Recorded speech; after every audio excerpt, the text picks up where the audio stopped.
तो नमस्कार दोस्तों, एमए हिंदी साहित्य के एक और नए वीडियो में आपका स्वागत है। तो दोस्तों, आज के इस वीडियो में मैं बात करने वाला हूं हजारी प्रसाद द्विवेदी के निबंध अशोक के फूल के बारे में।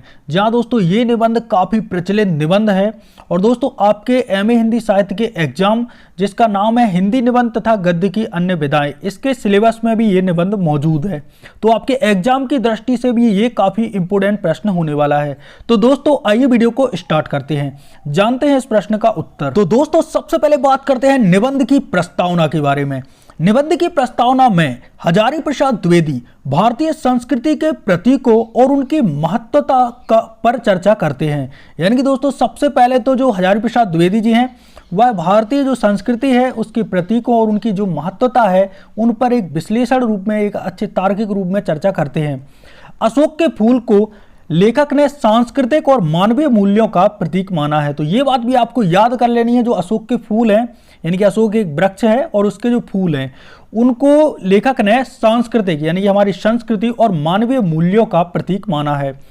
अशोक के वृक्ष और उसके फूल भारतीय इतिहास और समाज के गहरे सांस्कृतिक अर्थों को उजागर करते हैं। जहाँ दोस्तों जो अशोक का वृक्ष है, अशोक का पेड़ है, अशोक का ट्री है और उसके जो फूल हैं वह भारतीय इतिहास और समाज के गहरे सांस्कृतिक अर्थों को उजागर करते हैं। द्विवेदी जी ने इस निबंध में यह दिखाने की कोशिश की है कि अशोक के फूल भारतीय संस्कृति की सहिष्णुता, एक प्रकार से सहिष्णुता वो कहलाता है कि जब हम एक प्रकार से हिंसा ही ना करें, प्रेम और करुणा का प्रतीक है। यानी कि द्विवेदी जी ने बताया है जो अशोक के फूल हैं वह हमारी भारत की संस्कृति की सहिष्णुता, प्रेम और करुणा, इन तीन चीजों के प्रतीक है जो अशोक के फूल हैं। तो दोस्तों यहां पर हमारी प्रस्तावना होती है समाप्त। अब हम बात करते हैं निबंध के मुख्य भाग की। निबंध के मुख्य भाग में लेखक भारतीय संस्कृति की विशेषताओं और उसकी ऐतिहासिक परंपराओं पर प्रकाश डालते हैं। जहां दोस्तों मुख्य भाग में सबसे पहले तो लेखक जो भारत की संस्कृति है और उसकी क्या क्या विशेषता रही और भारतीय संस्कृति की जो इतिहास से जुड़ी परंपराएं हैं उन सभी परंपराओं पर, यहां पर याद रखना परंपराओं पर प्रकाश डालते हैं, रूढ़ियों पर नहीं डालते, केवल परंपराओं पर प्रकाश डालते हैं। तो हमारा सबसे पहला पॉइंट है पॉइंट ए, सांस्कृतिक प्रतीक।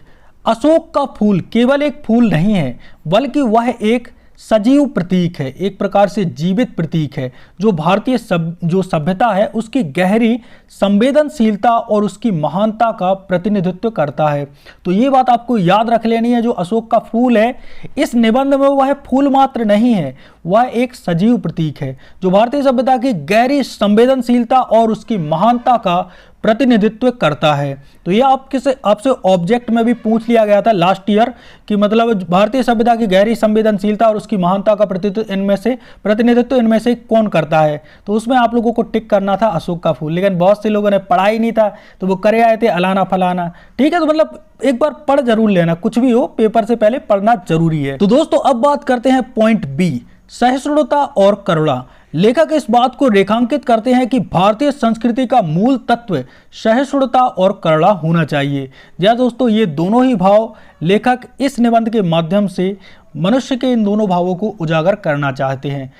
पॉइंट नंबर सी, ऐतिहासिक संदर्भ। निबंध में बौद्ध धर्म और सम्राट अशोक का संदर्भ आता है, जिन्होंने हिंसा छोड़कर अहिंसा और करुणा का मार्ग अपनाया। पॉइंट नंबर 4 यानी कि पॉइंट नंबर डी, विकासशील संस्कृति। द्विवेदी जी यह बताते हैं कि भारतीय संस्कृति स्थिर नहीं है बल्कि यह विभिन्न कालखंडों में विकसित और परिवर्तित होती रही है। यानी कि दोस्तों जो भारतीय संस्कृति है वह एक जगह पे स्थिर नहीं रहती, ये अलग अलग समय में, यानी कि पहले के लोग अलग प्रकार की संस्कृति का पालन करते थे, आज वक्त बदल गया है।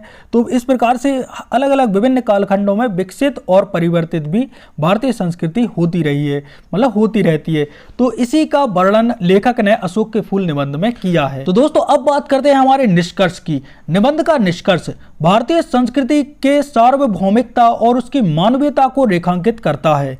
लेखक इस बात पर जोर देते हैं कि भारतीय संस्कृति में सह अस्तित्व और दूसरों को अपनाने की अद्भुत क्षमता है। जहाँ दोस्तों जो निबंध है उसका निष्कर्ष हमारे भारत देश की संस्कृति के सार्वभौमिकता और उसकी मानवीयता, यानी कि भारत की जो संस्कृति है उसकी जो मानवीयता है, इन दोनों ही चीज़ों को क्या करता है, रेखांकित करता है, स्पष्ट करता है। लेखक इस बात पर जोर देते हैं कि भारतीय जो संस्कृति है उसमें सह अस्तित्व, साथ रहने की भावना और दूसरों को अपनाने की अद्भुत क्षमता है। हमारी भारतीय संस्कृति में सबको गले लगाने की एक प्रकार से परंपरा है, दूसरों को खुशी खुशी हम अपना लेते हैं, इस पर भी लेखक ने जोर दिया है। अशोक के फूल का संदेश, यह फूल हमें मानवता, करुणा और शांति का संदेश देता है। तो ये याद रखना, अशोक का फूल मानवता, करुणा और शांति, इन तीनों ही भावों का हमें संदेश देता है, जो आज के युग में भी प्रासंगिक है, मतलब आज के युग में भी जरूरी है। ये तीनों ही जो संदेश हैं ये अशोक के फूल से हमें प्राप्त होते हैं। साथ ही दोस्तों हम आपको बता दें कि द्विवेदी जी ने इस बात को स्पष्ट करते हुए, मतलब इस बात को भी स्पष्ट करते हैं कि भारतीय संस्कृति की गहराई में न जाने हम प्रेम, करुणा और सहिष्णुता, इसके अनमोल रत्न पाते हैं। जी हाँ दोस्तों, भारतीय संस्कृति की जो गहराई है उसमें हम प्रेम, करुणा और सहिष्णुता, इन तीनों के अनमोल रत्न स्वतः ही पा जाते हैं। तो दोस्तों इसी के साथ द्विवेदी जी का ये निबंध होता है समाप्त, जो कि है अशोक के फूल। आई होप दोस्तों आपको ये वीडियो पसंद आया होगा। यदि आपको ये वीडियो अच्छा लगा है तो वीडियो को एक लाइक जरूर कर दीजिएगा।